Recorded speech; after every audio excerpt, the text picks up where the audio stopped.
AJ Francis, speaking of talent going around and hopping around, AJ Francis, aka Top Dolla, is not only going back to GCW, but re-debuted in GCW after all this time. People give Top Dollar shit, man. I will not do it. I don't. I felt like he was over in WWE. He was over with me. Like maybe not over. Yeah, let me retract that. He wasn't over, but that group was over. You know, um,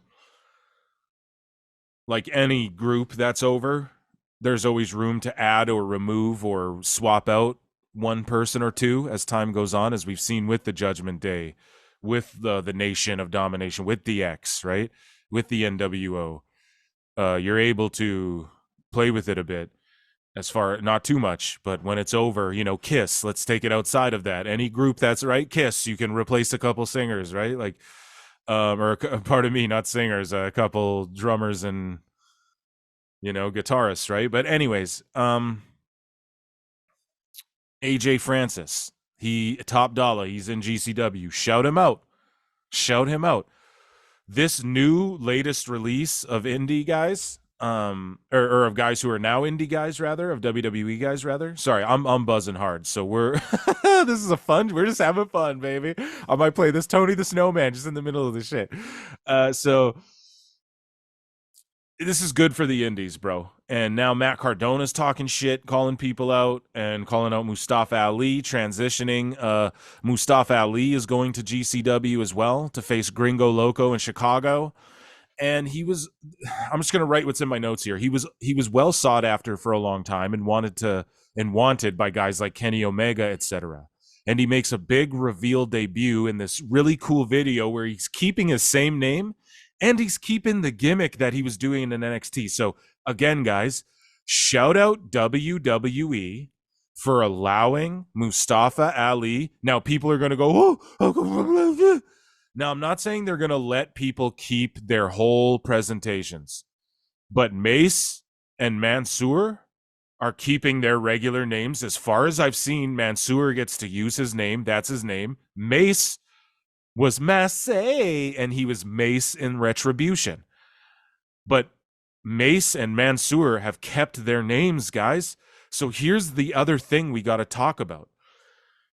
But WWE doesn't. First off, they future endeavor their people so that there's a precedent. Like, oh shit, these motherfuckers are going to, like, Tony just silently lets people go, and Sean Ross Sapp has to tweet about it, which we'll talk about after this. So at least WWE futures endeavors them, and then they get the ability to like get some hype around there. Oh, what's their next move? I wonder what they're gonna do next. Their 90 days are up. They're in the news cycle. AEW just silently lets Sunny Kiss go, and then she's got to go complain, or he's got to go, I'm so sorry, but Sunny Kiss shouts you out. I put you over every show. But they got to go complain on the fucking Big Swole's got to go complain on Twitter about fucking like Tony taking hits off her blunt and not reciprocating when she gets released. Like, and it seems like they're complaining, but no, they just silently, and Tony's got these lifetime NDAs. Like, WWE, if Vince McMahon was giving people lifelong NDAs, now he was doing that to women. That's a whole other conversation. To the boys, right? These lifelong NDAs don't exist. This is how these guys get to go do shoot interviews and go do this and that.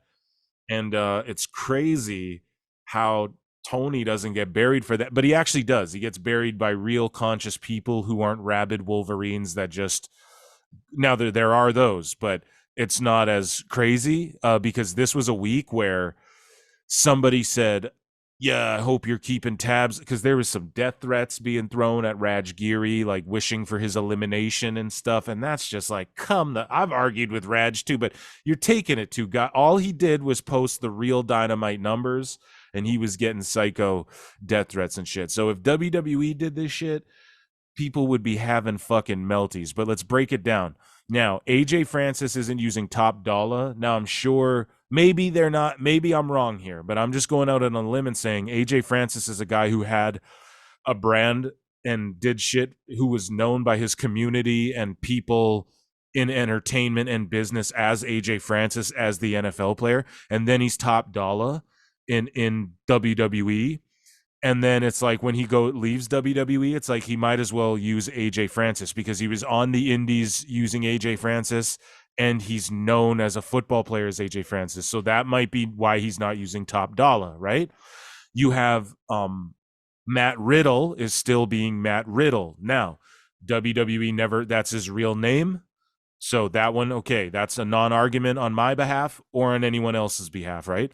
But Mustafa Ali, now I think that's his real name, but he's using his whole ass like World Economic Forum, I'm a president, but I'm really actually not this guy, like he's like the robotic president guy, vote for me. It's not like, the gimmick in the past with EC3 and MJF was like, vote for me, I will be your, and they're playing it like serious. Mustafa Ali's whole thing is like, I'm a good like he's like the robot puppet politician, like, and I will do great, but watch, he's gonna heal and shit. I feel like, because like Gringo Loco's beloved, he's gonna heal on Gringo Loco, and I think he's gonna go on this. He's had this idea in his head that they haven't quite let him play out, and I think this sort of thing he's doing now, I don't know, he was doing it on television in NXT and on the main roster for a minute. So if he's doing it in the indies. So shout out WWE, another change. But anyways, Mustafa Ali, I felt like this was underwhelming. I'm not hating. Do what makes you happy. I wrote, but Impact or AEW would have probably pushed him to the moon, but he would have floundered in AEW. But in Impact, I could see him winning the world title there. And I wrote, this feels a little lackluster, but it's what's going to make him happy. And he's still doing the WWE gimmick.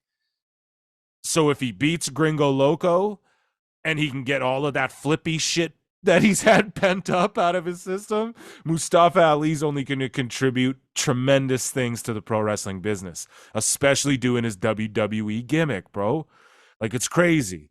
It's crazy, and I think it's awesome. But I've been saying on the show forever, Mustafa Ali is the AEW devil. And I'm getting a phone call.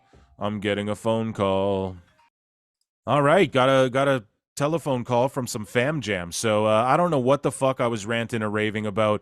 I wrote, oh yeah, so Mustafa Ali I thought would be the AEW devil. I've been saying on the show, but I guess he's not. Because he's gonna do the indie thing, or maybe he does do the indie thing and then shows up and says he's the devil.